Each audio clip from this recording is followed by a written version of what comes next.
How to create a voice channel on Discord. Want to set up a space where you and your friends can chat by voice, perfect for gaming, meetings, or just hanging out?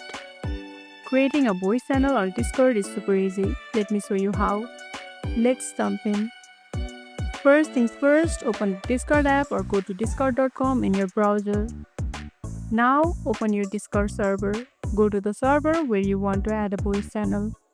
On the left sidebar, find a list of the existing channels. Next, to the category name or voice channels area, click the plus button. In the pop-up window, choose voice channel. Type a clear, relevant name for your channel, like general voice, gaming chat, or study room. Toggle private channel if you want to restrict who can join.